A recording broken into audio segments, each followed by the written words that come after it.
Pas ngasir itu ngasir ya, oh ngasir. Ngasir. Surabaya banget ya. Ngasir itu kelas 3 SD.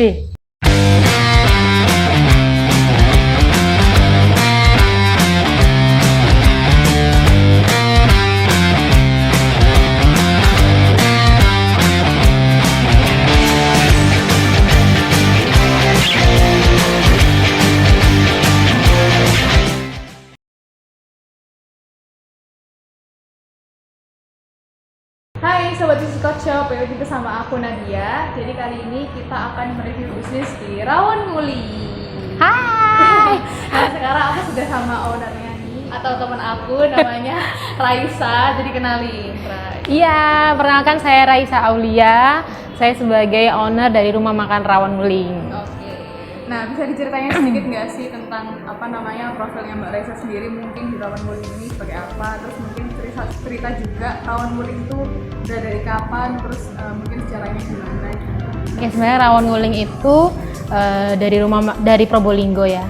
Dari Probolinggo, dari nama Nguling sendiri itu dari desa Probolinggo. Jadi perbatasan untuk masuk Probolinggo itu ada Nguling, desa Nguling. Nah, makanya itu kita ambil dari nama di situ Rawonmuli. Sebenarnya tahun 1942 itu Rawonmuli itu bukan nama Rawonmuli tapi Warung Lumayan atau Lumajan, ejaan lama ya. Nah, kemudian tahun 1980 setelah di generasi kedua di mbah saya, Mbah Siti Fatimah dan Mbah Dahlan ganti nama menjadi Rawonmuli. Dulu awalnya dengan Mbah Karyorejo itu pakai nama Warung Lumajan atau Lumayan lah gitu. Kemudian di generasi ketiga ada bapak saya sebagai anak pertama, Bapak Taufik Dahlan, dan kemudian di generasi 4 ada saya dan sepupu saya yang lain, seperti itu. Iya, jadi ini bisnis keluarga. Sempat kita franchise ya kurang lebih tahun 2000 berapa ya, 10-an apa ya, saya agak lupa, tapi hanya beberapa tahun saja.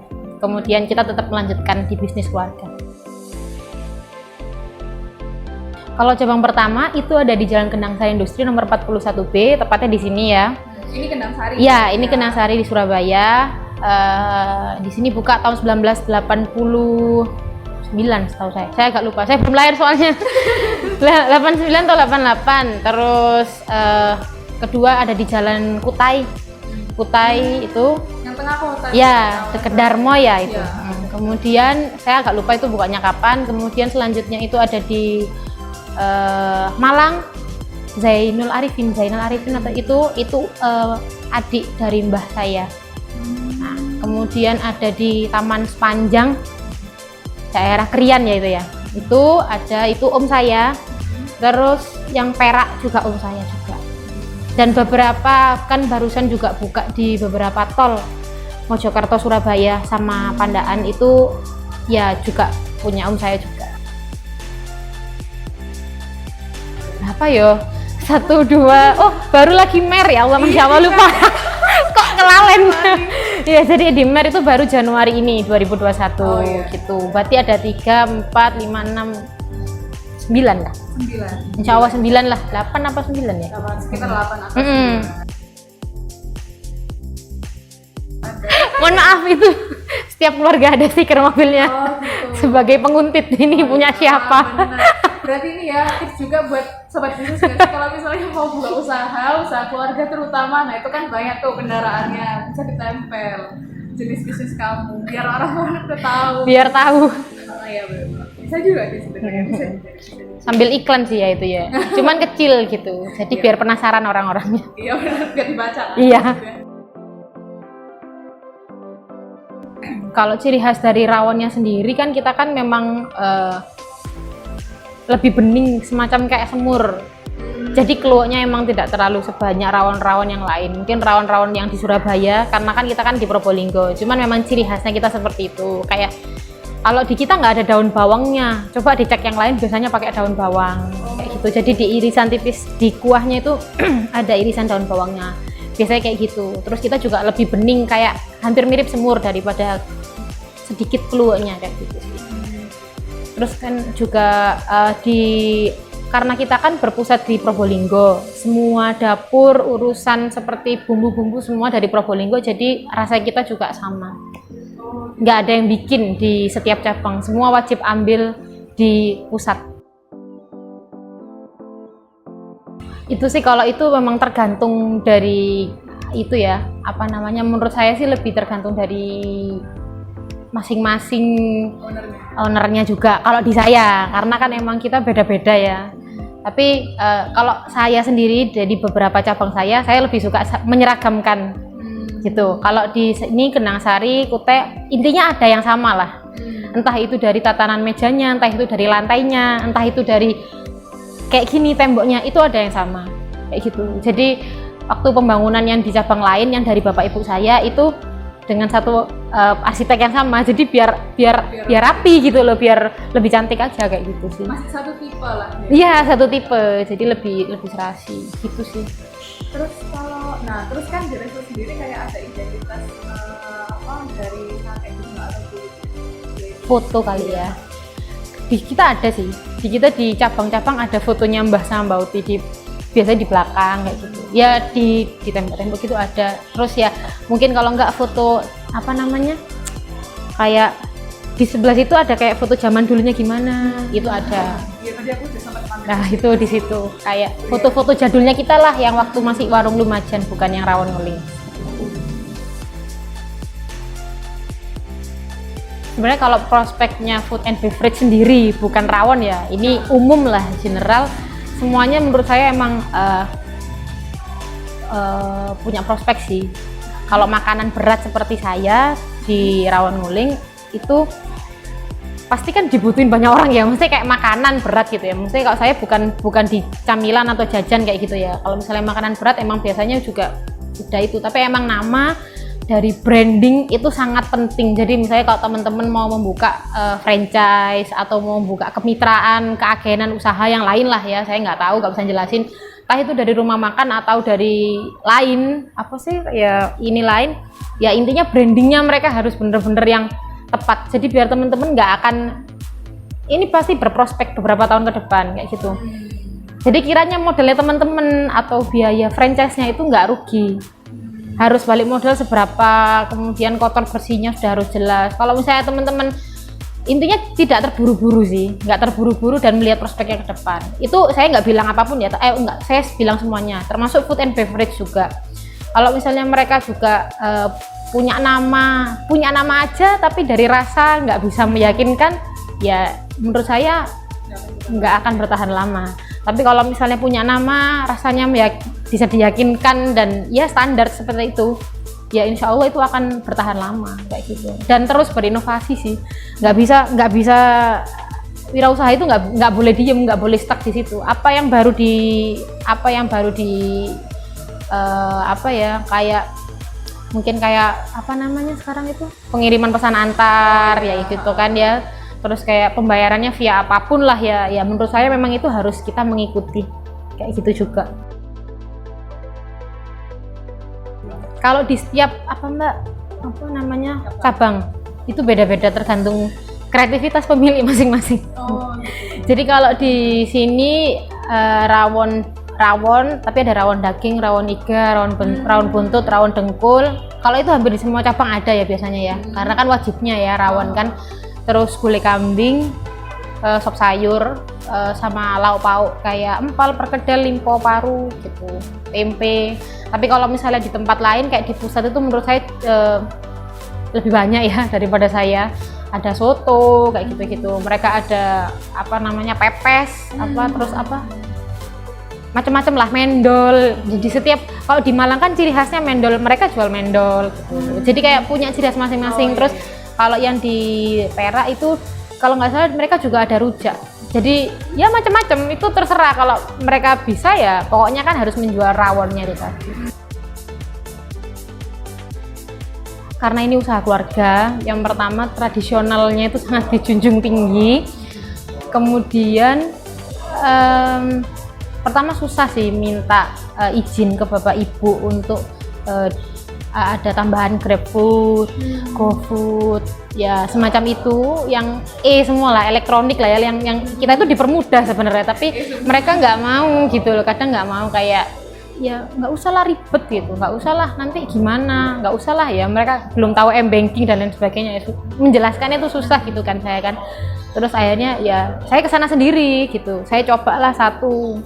Kebetulan memang saya punya kakak dua, tapi sibuk dengan itu ya, mereka udah punya ada pekerjaan masing-masing.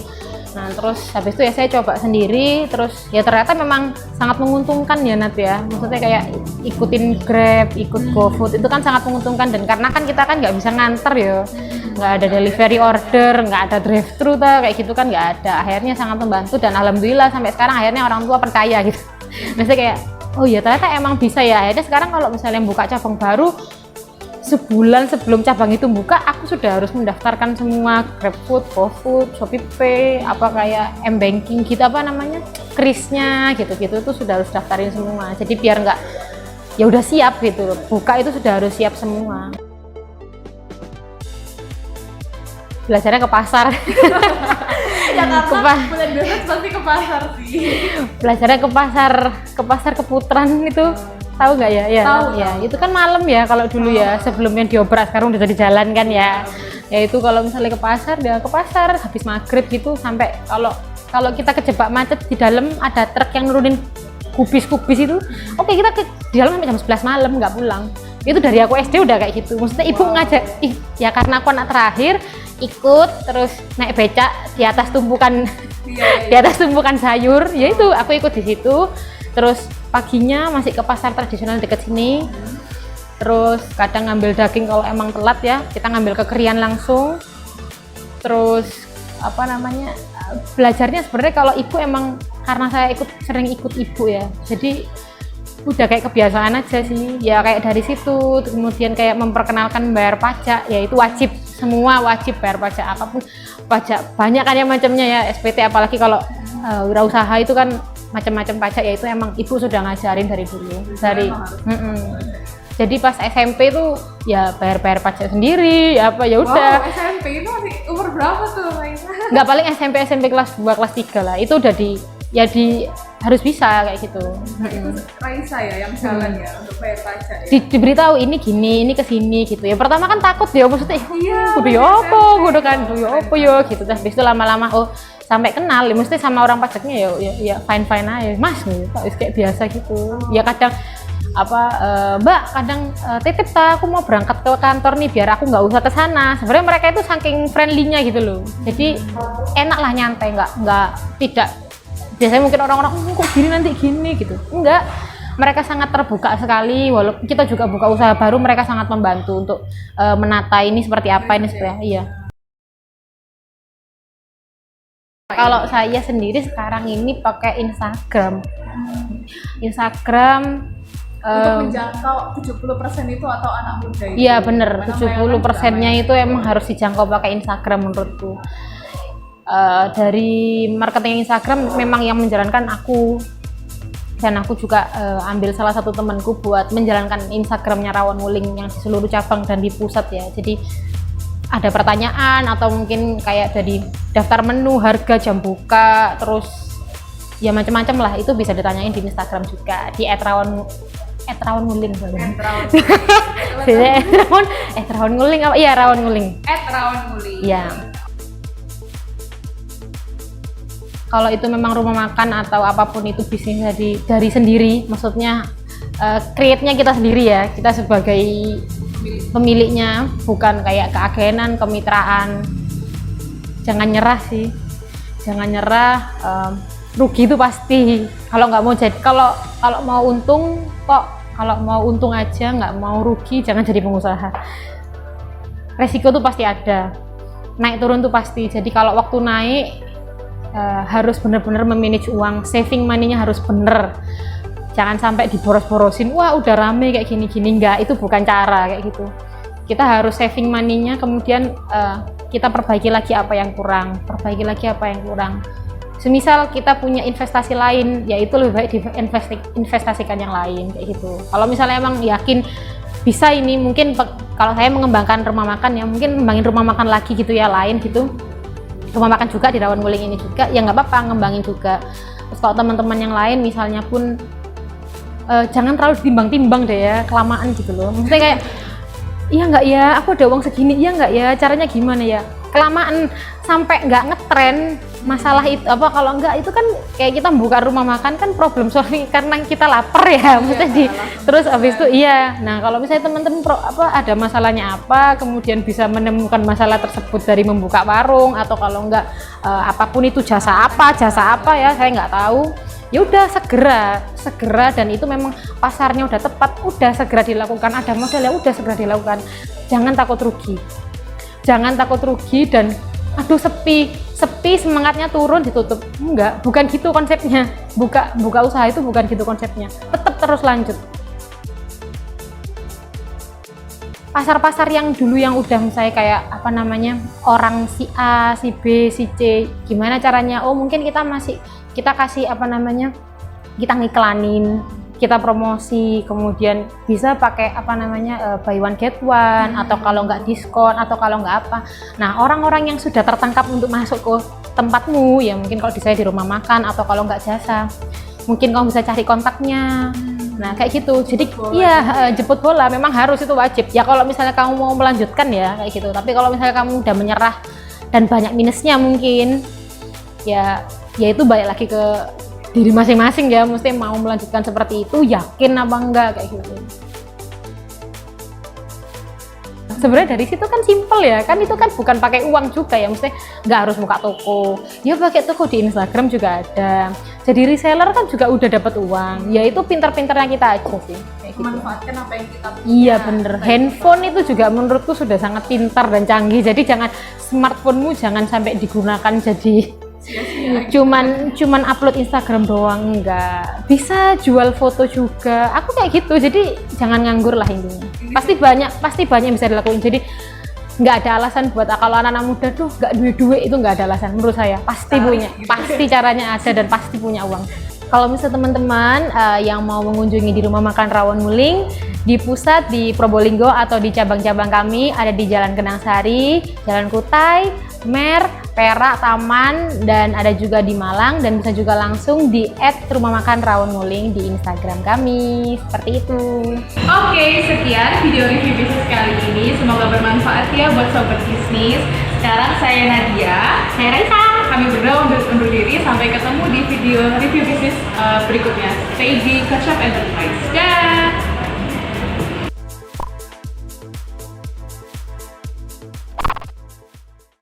Bagi para pebisnis yang membutuhkan mesin kasir atau sistem barcode, silakan kunjungi gerai Code Shop di kota kamu atau di online shop kesayangan kamu.